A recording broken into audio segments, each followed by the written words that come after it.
अस्सलाम वालेकुम वरहमतुल्लाहि वबरकातुहू। औज़ुबिल्लाहि बिस्मिल्लाहिर्रहमानिर्रहीम। प्यारे बच्चों, आज हमें पढ़ना है कंप्यूटर का इर्तिकाई सफ़र, इसका बाकी का हिस्सा। कुछ अरसे बाद ही ट्रांजिस्टर की ईजाद हो गई, जिससे तमाम इलेक्ट्रॉनिक बरक़ियाती शोबों के साथ साथ कंप्यूटर साइंस में ज़बरदस्त इनकलाब आ गया। बड़े बड़े वैक्यूम ट्यूब्स, हवा से खाली ट्यूब की जगह छोटे छोटे ट्रांजिस्टरों और सेमीकंडक्टर्स पुरजों ने ले ली। उसी वक्त कंप्यूटरों की दूसरी नस्ल वजूद में आई। कंप्यूटरों की ये दूसरी नस्ल जगह भी बहुत कम घेरती थी और बिजली का करंट भी कम इस्तेमाल करती थी। इसके अलावा ये कंप्यूटर पहली नस्ल के कंप्यूटरों के मुकाबले में बहुत ज़्यादा तेज़ी से काम करने लगे। ये दूसरी नस्ल के जो ये कंप्यूटर थे, ये पहली नस्ल के कंप्यूटर के मुकाबले में बहुत ज़्यादा तेज़ी से काम करने लगे और उनकी याददाश्त में मालूमात हज़ारों गुना ज़्यादा दर्ज की जाने लगी। 1960 ईस्वी तक दूसरी नस्ल के कंप्यूटरों के कम अज़ कम 100 मुख्तलिफ मॉडल बन चुके थे। कितने बन चुके थे? 100 मॉडल। 1960 ईस्वी तक दूसरी नस्ल के कंप्यूटरों के कम अज़ कम 100 मॉडल बन चुके थे, जिनमें सबसे छोटे कंप्यूटर पर आज के हिसाब से तकरीबन 4 लाख रुपए लागत आती थी और कंप्यूटर का सबसे बड़ा मॉडल जो 7090/7094 IMB कहलाता था, इस पर लगभग 4 करोड़ रुपया लागत आती थी। ये कंप्यूटर फ़िज़ाई, खलाई साइंस या इंजीनियरिंग सन्नतों में इस्तेमाल होते थे।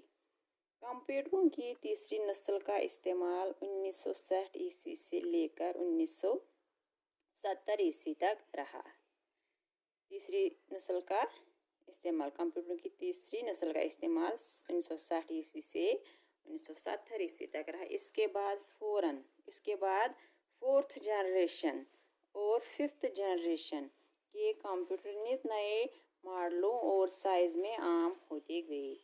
अब ये सिलसिला आगे ही बढ़ता जा रहा है। दरअसल चिप्स नाम की एक शय ने कंप्यूटर साइंस को कहीं से कहीं पहुंचा दिया।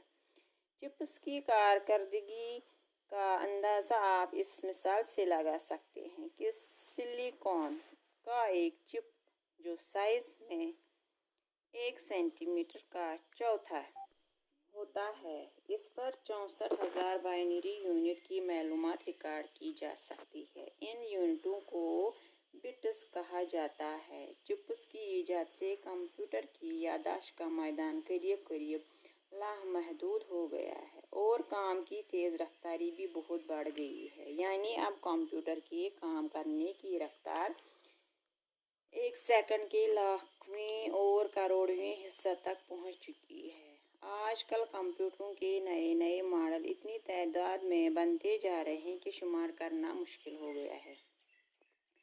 एक कंप्यूटर किस मकसद के लिए काम करे और इसकी याददाश्त में किस किस्म की मालूमात दर्ज की जाए, ऐसी सहूलत की फराहमी को कंप्यूटर प्रोग्रामिंग कहा जाता है। कंप्यूटर प्रोग्रामिंग के लिए बहुत सी मुख्तलिफ ज़बानें इस्तेमाल की जाती।